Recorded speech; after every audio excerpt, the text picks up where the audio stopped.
She said my dog was illegal, so she called the police. What happened next? She wasn't ready for.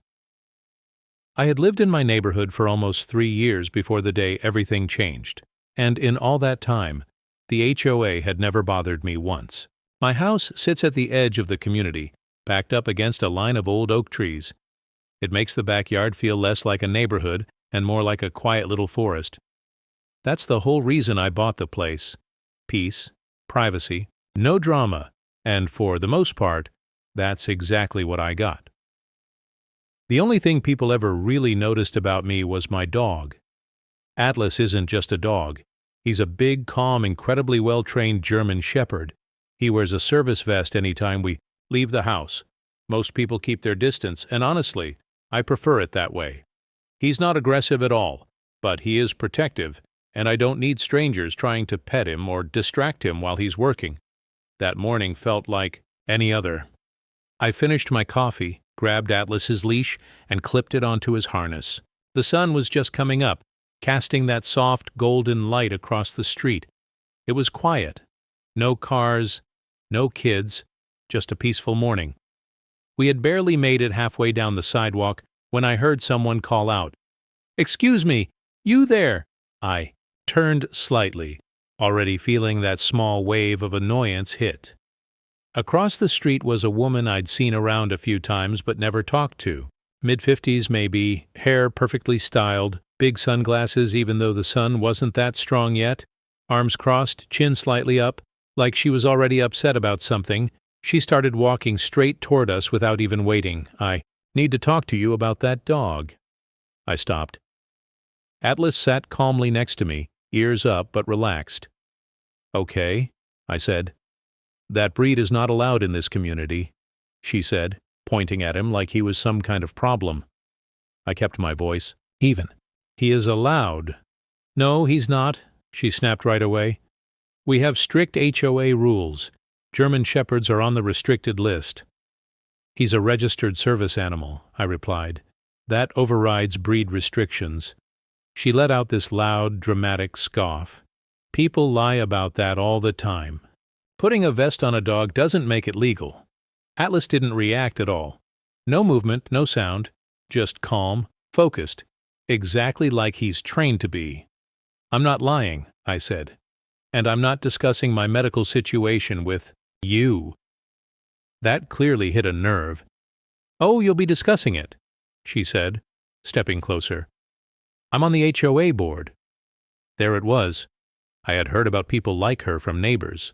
The kind that act like the HOA gives them personal authority over everyone else. I just hadn't had to deal with it until now. "Then you should already know the laws about service animals," I said. She gave a short laugh. But there was no humor in it. "I know the rules here, and that dog is a liability. If he bites someone, we all get sued." "He won't," I said simply. "They all say that," she fired back. "Until something happens." At that point, I realized this wasn't going to be quick. "I'm going to continue my walk," I said. "Have a good morning." I stepped forward, but she moved right in front of me. "No, you're not going anywhere until we deal with this." That's when my patience started running out. "Move," I said, calm but firm. She hesitated for a second, then narrowed her eyes. "You know what? Fine.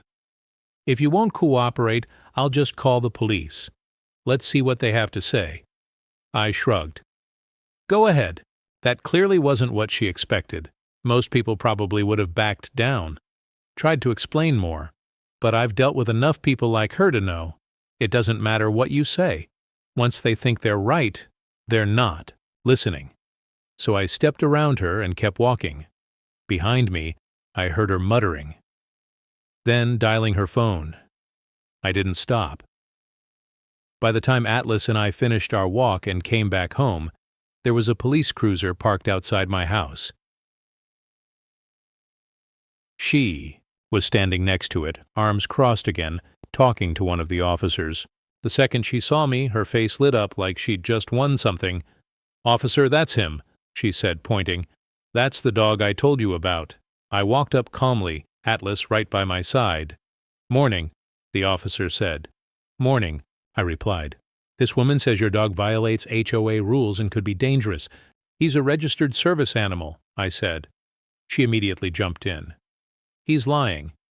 There's no proof. Anyone can say that." The officer raised his hand slightly. "Ma'am, let me handle this." Then he looked at me. "Do you have documentation?"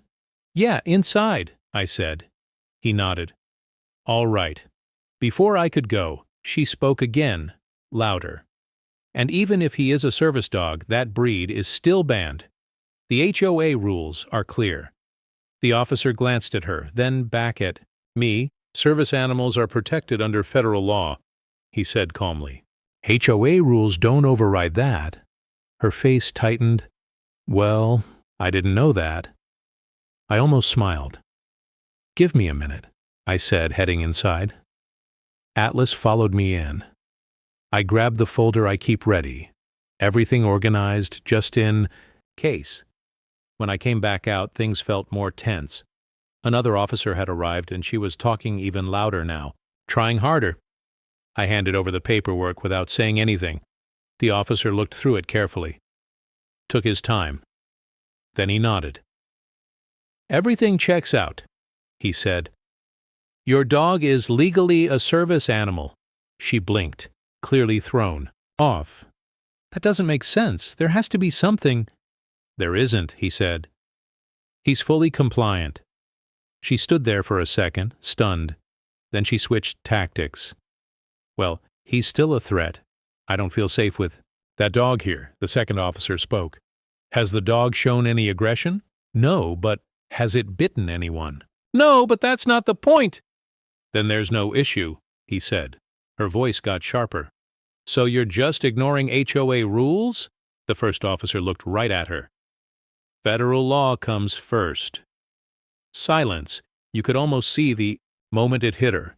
She wasn't in control anymore, but she wasn't done. "This isn't over," she said, turning to me. "I'm taking this to the HOA board. You'll be hearing from us." I shrugged. Looking forward to it, the officers exchanged a look, then nodded to me. "You're good," one of them said. "Appreciate it," I replied. They left soon. After. The street went quiet again. She stood there a little longer, staring at me like she was trying to burn my face into memory, then finally walked away. I honestly thought that was the end of it. I was wrong. 2 days later, I found a notice, taped to my front door, official-looking, HOA logo, big bold letters, violation notice, unauthorized animal. I stared at it for a second, then pulled it off. It repeated everything she said, restricted breed, safety concerns, and ended with a demand: remove the dog within 7 days, or face fines and possible legal action. I actually laughed, not because it was funny, but because it was exactly what I expected. She didn't learn anything. If anything, she doubled down. I went inside, sat at my kitchen table, and read it again. Every word tried to sound official, but it didn't hold up. They were going against federal law, and that never ends well. So I picked up my phone and made a call. Not to argue, not to complain, just to handle it the right way.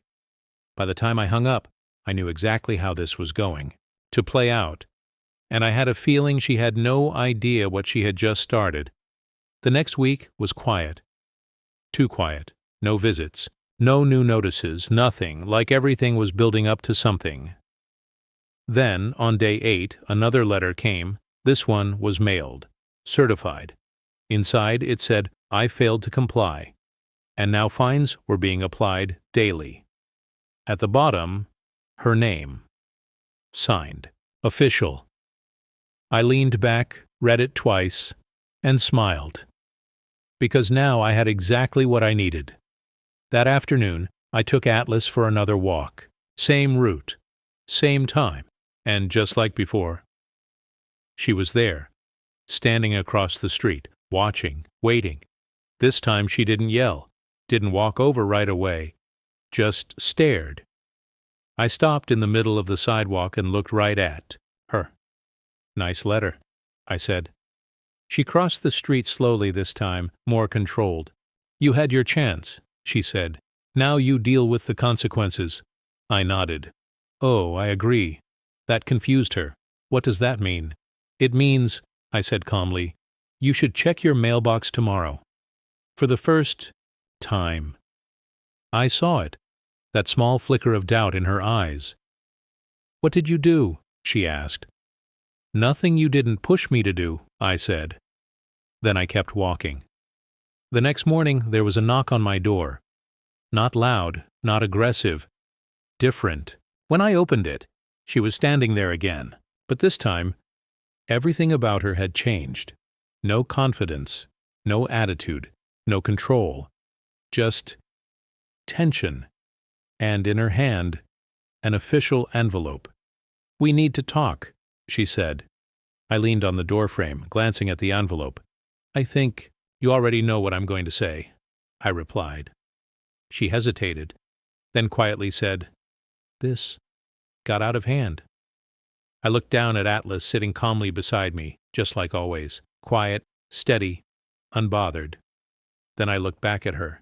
"Yeah," I said, "it did."